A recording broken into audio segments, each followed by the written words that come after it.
Ya, baik. Bagi yang mau bertanya, mungkin sesuatu yang sudah saya ucapkan yang belum saya tampakkan dalilnya, bisa ditanyakan.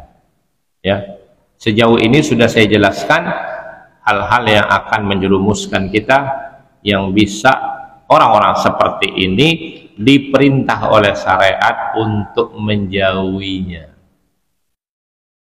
Untuk menjauhinya itu artinya kita harus berlepas diri, kita harus al-bara' tadi. Ya, jangan memberikan wala, jangan memberikan loyal kepada mereka, tapi mesti berlepas diri sama mereka. Hari ini masih sempat kita berlepas diri. Jangan sampai nanti orang datang di hadapan Allah baru berkata, ya Allah, kalaulah engkau kembalikan kami ke dunia, kami akan berlepas diri sama mereka. Telat. Kalau mau berlepas diri, hari ini berlepas diri kepada orang-orang yang model-model begitu.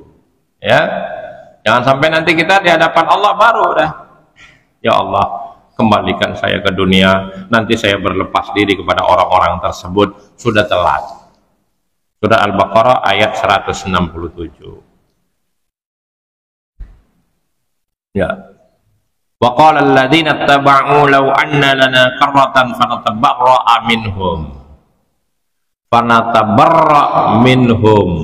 Oh, barra, berlepas diri, al-bara'. Kama tabarra'u minna. Kadzalika yurihimullahu a'malahum hasaratin 'alaihim wa ma hum bikharijina minan nar. Surat Al-Baqarah ayat 167.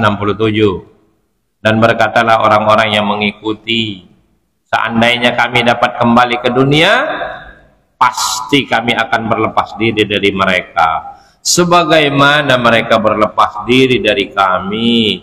Demikianlah Allah memperlihatkan kepada mereka amal perbuatannya menjadi sesalan bagi mereka, dan sekali-kali mereka tidak akan keluar dari api neraka.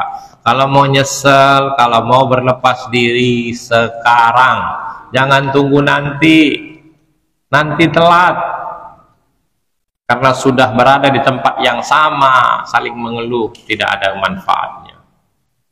Demikian, tepat jam 9 di waktu saya, setengah jam kita pakai untuk bertanya jawab. Silakan yang mau bertanya, baik masalah hari ini yang kita bahas ataupun di luar kajian kita, silakan. Assalamualaikum warahmatullahi wabarakatuh. Waalaikumsalam warahmatullahi wabarakatuh. Membicarakan Ustaz terkait tadi pemuka agama di kaum Bani Sawir, kalau terkait fenomena di Islam sendiri terkait menghormati habaib, di mana dia seakan-akan diutamakan dibanding ulama yang lain, bukan berdasarkan keilmuannya. Yang terkait yang kedua terkait keilmuan dalam belajar agama ini, kita sebaiknya belajar kepada Al-Quran hadis berdasarkan secara sunnah, atau lebih kepada pandangan ulama itu dengan penafsirannya, atau lebih mementingkan kesananya. Ya. Baik, siapapun dia, sebutan apapun dia, bisa disebut kiai, bisa disebut ajengan, bisa disebut ulama, bisa disebut datuk, bisa disebut buya, apalagi bisa disebut habaib, siapapun dia, selama dia tidak kembali kepada Al-Quran dan Sunnah sebagaimana yang difahami oleh para sahabat, maka kita wajib al-bara', wajib berlepas diri. Dan kebiasaan orang-orang seperti ini jauh daripada dalil, jauh daripada bagaimana yang dibawa para sahabat. Dan kebanyakan orang-orang tersebut berkata menurutku, menurutku, menurutku. Agama bukan menurutmu. Agama adalah apa yang difirmankan Allah, apa yang disabdakan oleh Rasulullah, apa yang pernah dibicarakan oleh para sahabat, apa yang pernah dibawa dan digandrungi oleh ulama-ulama salaf kita. Di antara 4 mazhab, coba perhatikan. Walaupun ada khilafiyah di kalangan ulama, tidak masalah akidah. Tidak. Tapi masalah-masalah ibadah. Jadi siapapun dia, kalau memang dia sampaikan al-haq, ikuti, ittiba. Ya. Karena pertama memang Allah turunkan orang yang mengikuti Rasul, tentu dong. Setelah Rasul siapa? Sahabat. Setelah sahabat siapa? Tabi'in. Setelah tabi'in siapa? Tabi'ut tabi'in. Setelah itu apa? Para ulama-ulama salaf yang sampai kepada kita hari ini. Sebutan boleh apa saja, di setiap daerah punya sebutan. Kalau dia memang mengajak kita kepada Al-Quran dan Sunnah sebagaimana yang dipahami oleh para sahabat, ya silakan ikuti. Jika tidak, masih ada kesempatan kita untuk berlepas diri. Allah, seperti itu ya. Kita tidak mencela nama, karena nama diagungkan di daerah. Ya. Nama tersebut diagungkan untuk seorang ulama, dan kita juga dianjurkan untuk menghormati ulama. Tidak boleh kita beri porsi kepada ulama, karena ulama itu adalah warasatul anbiya. Ulama itu pewaris para nabi. Nah, modelnya bagaimana pewaris para nabi?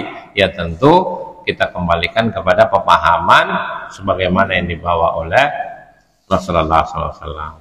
Ya, karena ayat yang turun untuk masalah ini adalah ketika para sahabat masih ada.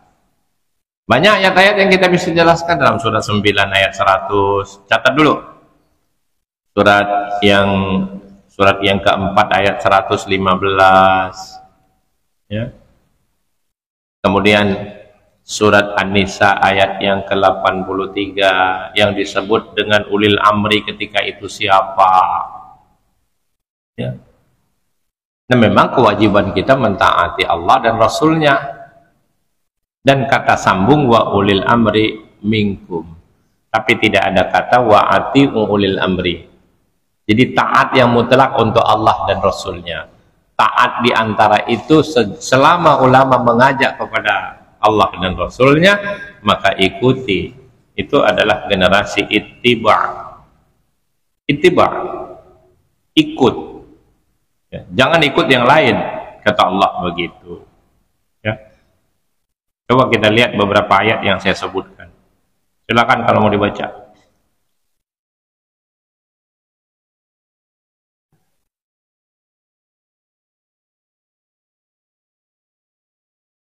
Ayat yang terkenal ya, kita pun sudah sering baca ayat ini ya.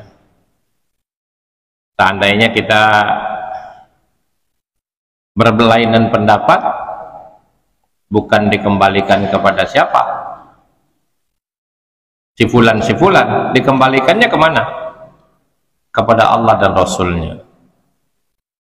Dan ulil amri diantara mereka. Nah, ulil amrinya ini yang bersyarat. Apakah ulil amri tersebut mengajak kepada waqala Allah waqala Rasulullah, atau lebih dominan dengan pendapatnya sehingga pendapat dia sendiri bisa mengalahkan apa yang disabdakan oleh Rasulullah SAW? Ini yang disebut ulama su. Ayat-ayat seperti ini sering kita baca ya. Ya ayyuhalladzina amanu ati'ullaha wa ati'ur rasul wa ulil amri minkum. Fa in tanaza'tum fi shay'in farudduhu ila Allahi wa rasuli in kuntum tu'minuna billahi wal yawmil akhir. Dzalika khairu wa ahsanu ta'wila. Dalam surah An-Nisa ayat 59. Hai orang-orang yang beriman, taatilah Allah dan Rasulnya. Dan ulil amri di antara kamu. Kemudian jika kamu berlainan pendapat tentang sesuatu, yaitu suatu agama tentunya, maka kembalikanlah ia kepada Allah, yaitu Al-Quran, dan Rasul adalah sunnahnya. Ya, sudah ketemu ayatnya? Jika kamu benar-benar beriman kepada Allah dan hari kemudian, yang demikian itu lebih utama bagimu dan lebih baik akibatnya. Kemudian dalam surat An-Nisa ayat 115,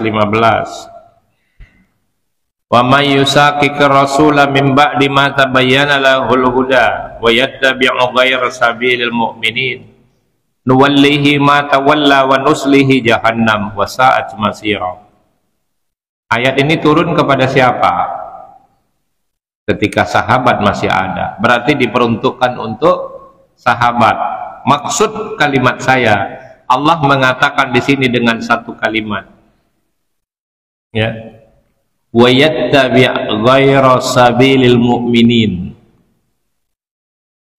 Wa yattabi' ghayra sabilil mu'minin, mengikuti jalan yang bukan jalan orang mukmin. Orang mukmin yang ada ketika itu siapa? Sahabat. Antum kurang puas, lihat tafsirnya, ya. Maka kita dukung dengan tafsir. Dan barang siapa yang menentang Rasul sesudah jelas kebenaran baginya dan mengikuti jalan yang bukan jalan orang-orang mukmin, kami biarkan ia leluasa terhadap kesesatan yang telah dikuasainya, ya, dan kami masukkan ke dalam jahanam, dan jahanam itu adalah seburuk-buruk tempat.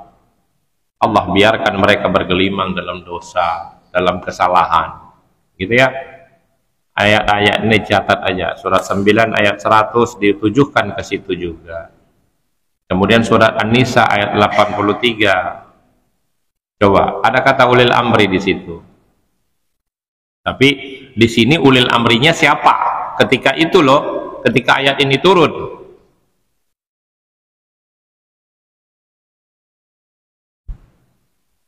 Wa idza ja'ahum amrum minal amni awil khaufi adza'u bi walau radduhu ila rasuli wa ila ulil amri minhum. Ulil amri minhum la'alimahu alladhina yastanbitunahu minhum walaula fadlallahi alaikum wa rahmatuhu lattabu'u sayyiton illa qalila. Ya, coba artinya kita lihat. Dan apabila datang kepada mereka suatu berita tentang keamanan ataupun ketakutan, mereka itu menyiarkannya. Dan kalau mereka menyerahkan kepada Rasul dan ulil amri di antara mereka, tentulah orang-orang yang ingin mengetahui kebenarannya akan dapat mengetahui, dan mereka, yaitu Rasul dan ulil amri, kalau tidaklah demikian, ya. Coba ada footnote-footnote-nya. Ada 2 footnote di sini. Silakan bantu baca. Pertama footnote 322. Silakan Pak.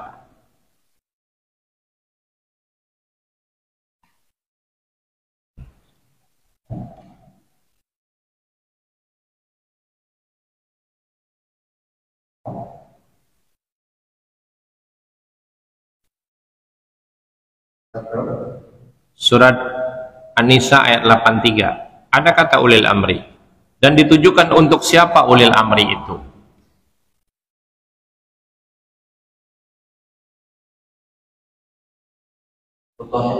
Ya, footnote-nya.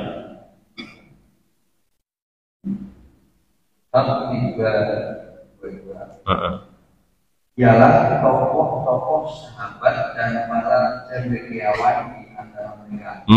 Tokoh-tokoh sahabat ketika itu. Jadi ulil amri pertama yang disebut adalah para sahabat. Kemudian menurut mufassirin, yang lain maksudnya adalah kalau suatu berita tentang keamanan dan ketakutan itu disampaikan kepada Rasul dan ulil amri, tentulah Rasul dan ulil amri yang ahli dapat menetapkan kesimpulan Istimbat. berita itu. Iya. Jadi semua ayat-ayat ini memang ditujukan kepada para sahabat. Begitu ya? Ya sudah, gampang kok. Hari ini kalau kebanyakan ulamanya ngomong menurutku, ya sudah. Itu ciri-ciri. Tapi selama ulamanya berkata waqala Allah, waqala Rasulullah, waqala sahabat, ya silahkan ambil. Dan beri porsi yang baik untuk mereka. Karena kita juga tidak menghina ulama. Kita hargai, kita sayangi, kita cintai mereka. Karena siapa yang tidak memberikan porsi dan kecintaan kepada orang alim, mereka termasuk bukan umatku. Jadi kita juga harus memberikan porsi yang baik kepada mereka. Ya, yang ulama loh, bukan hanya semata-mata seorang dai, tapi ulama yang mumpuni tentunya, yang memiliki ilmu dan cabang-cabang ilmunya. Wallahu a'lam. Silakan yang lain.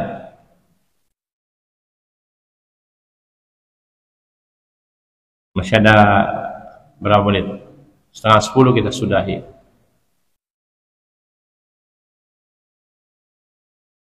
Ya.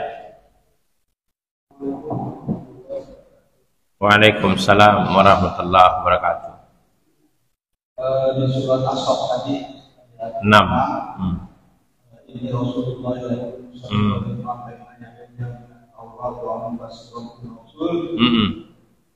tadi Pak Dismu Ahmad bahkan jauh dari nanti kalau ada mubin itu ayat 4 Ustaz. Ayat 2-nya ya ayyuhalladzina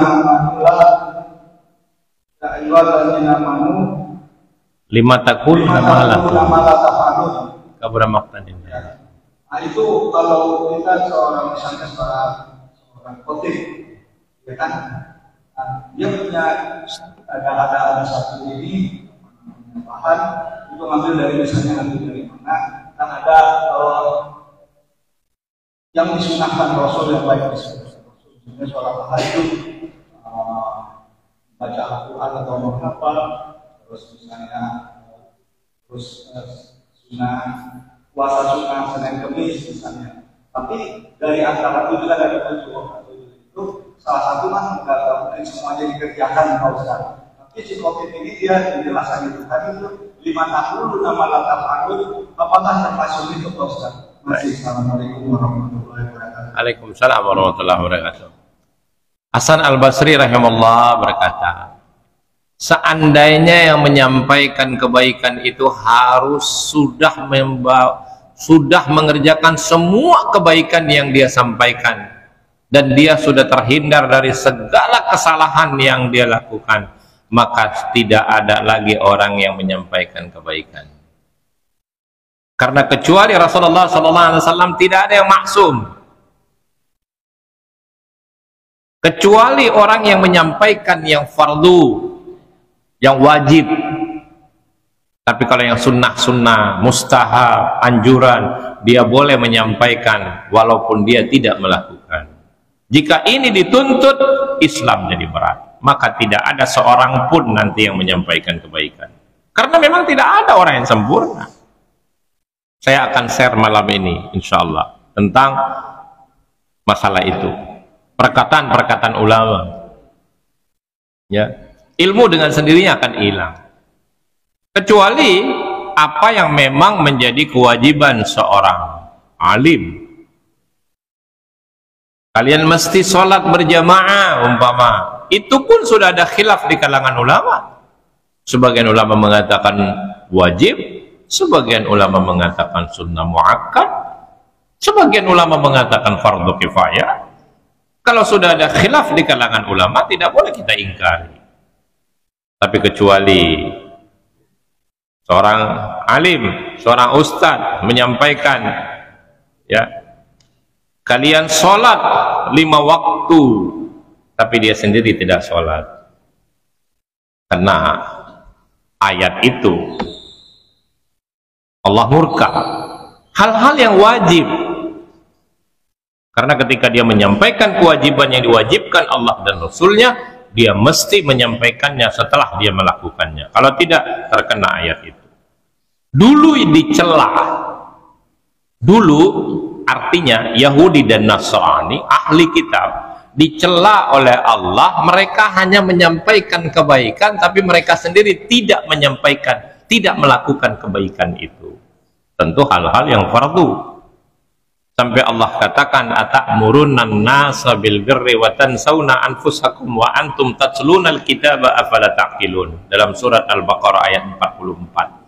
Kenapa kau selalu menyuruh orang lain untuk berbuat baik sementara kau melupakan dirimu sendiri? Orang-orang seperti ini yang digambarkan oleh Rasulullah SAW nanti dilempar ke neraka, ususnya terburai, mengelilingi neraka sambil orang-orang mengerumuninya dan bertanya, wahai fulan, kenapa kau ada di sini? Padahal dulu kau menyampaikan kebaikan dan mencegah kemungkaran. Maka dijawab oleh orang tersebut, yang ususnya terburai tersebut, dulu aku menyampaikan kebaikan tapi aku tidak melakukan kebaikan itu. Dulu aku mencegah kemungkaran, kemaksiatan, tapi justru aku lakukan kemaksiatan itu. Itu jawabannya. Dalam surah Al-Baqarah ayat 44, dalam Bukhari Muslim halaman 75. Coba baca. Itu baru kena. Tapi kalau yang sunnah-sunnah, semuanya harus disampaikan. Ya.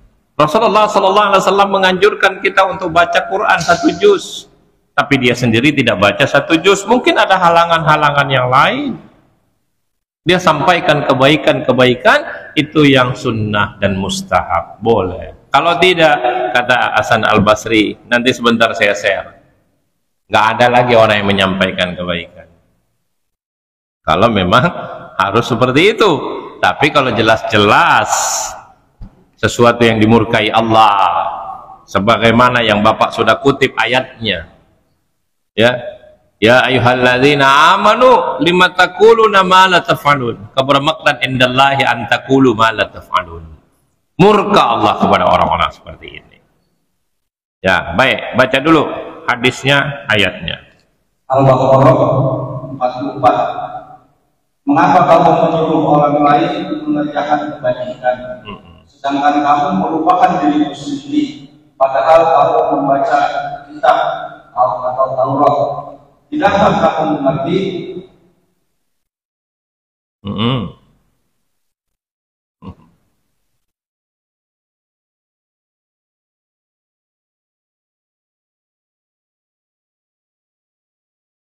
Ya, silakan. Hadisnya halaman 75. Halaman 75.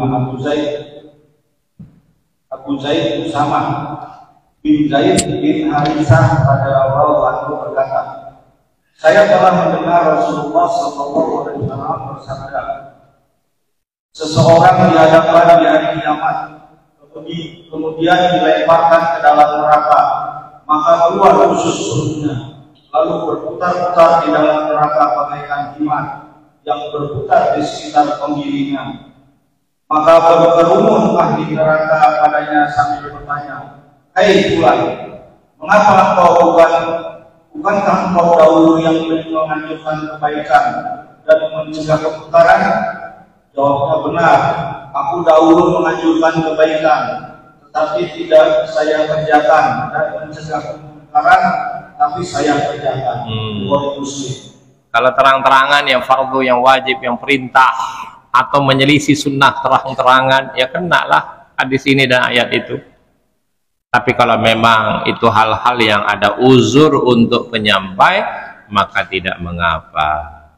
Ya, sama seperti seorang ayah diperintahkan anaknya untuk sholat, dia sendiri nggak sholat, kena itu ayat. Apalagi sama orang lain. Ya, sholat yang difardukan tentunya. Ya. Kemudian saya hanya simpel saja, banyak pendapat-pendapat ulama di sini, tapi saya hanya bawakan beberapa saja. Hadis-hadisnya juga banyak sekali tentang itu. Ini sudah saya buka filenya. Ya. Ayat dan hadis di atas menunjukkan bahwa seorang tidak mengamalkan yang ia ilmui. Berarti ia meninggalkan amar ma'ruf nahi mungkar secara total. Karena perlu difahami bahwa manusia memiliki dua kewajiban, yaitu memerintahkan kebaikan, mendakwai orang lain, dan mengajak pula diri sendiri. Jika seorang meninggalkan salah satunya, berarti dia terkena ancaman dan hadis tersebut. Abu Darda radhiyallahu anhu berkata, tanda kebodohan ada 3. Pertama, mengagumi diri sendiri. Kedua, banyak bicara dalam hal yang tidak dia lakukan dan tidak manfaat. Ketiga, melarang suatu namun dia melanggarnya. Banyak ini, tapi saya mau kutip kalimat Hasan Al-Basri. Ya. Dan ada sebuah hadis lagi dan disahihkan oleh Albani. Mengajar tapi tidak mengamalkan ilmunya bagaikan sebuah lilin. Ia bisa menerangi ruangan yang gelap, namun dirinya terbakar secara perlahan. Jadi jangan seperti lilin. Ya, kenapa? Karena Rasulullah SAW bersabda. Hadis ini disampaikan oleh Imam At-Tabarani dan dihasankan oleh Imam Albani dengan kalimat perumpamaan orang yang mengajar kebaikan kepada manusia sedang ia melupakan dirinya seperti lilin yang memberikan penerangan kepada manusia sedang ia membakar dirinya sendiri. Ya. Namun sebagian orang tidak mau laksanakan amar ma'ruf dengan terang-terangan, bahkan justru mengerjakan yang maksiat. Nah, ini bedalah, ya. Kemudian kalimat Hasan Al-Basri. Setelah itu saya share. Ya, waktunya juga sangat mendesak.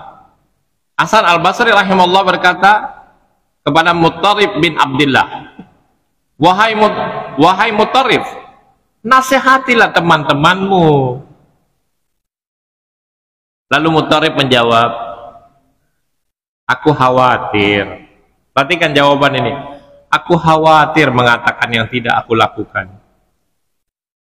Mendengar hal itu, Hasan Al-Basri rahimahullah berkata, semoga Allah merahmatimu. Siapa di antara kita yang mengerjakan semua yang kita sampaikan, yang kita katakan? Sungguh setan berharap bisa menjebak kalian dengan kalimat seperti itu, sehingga tidak ada seorang pun yang berani amar ma'ruf nahi munkar. Betul. Kalau ini kita amati dengan ayat dan hadis tadi, enggak ada orang yang, tidak ada lagi orang penyampai berita lagi. Sudah. Karena Hasan Al-Basri rahimahullah juga pernah mengatakan, wahai sekalian manusia, sungguh aku akan memberikan nasihat kepada kalian. Padahal aku bukanlah orang yang paling soleh, yang paling baik di antara kalian. Sungguh aku memiliki banyak maksiat dan tidak mampu mengekang diriku supaya selalu taat kepada Allah. Andaikan seorang mukmin tidak boleh memberikan nasihat kepada saudaranya kecuali setelah mampu mengekang dirinya secara sempurna, niscaya hilanglah para pemberi nasihat dan tidak ada lagi orang yang mau mengingatkan orang lain. Tafsir Qurtubi jilid 1 halaman 410. Nah, untuk mengkompromikan dua hal itu, Al-Baihaqi mengatakan sesungguhnya yang tidak tercela itu berlaku untuk orang yang ketaatannya lebih banyak sedangkan kemaksiatannya jarang. Ya. Di samping itu maksiat tersebut pun sudah ditutup dengan taubat. Sedangkan orang yang dicela adalah orang yang maksiat lebih banyak dan ketaatannya jarang. Dan dia terus-menerus melakukan kemaksiatan terang-terangan. Itu yang dicela.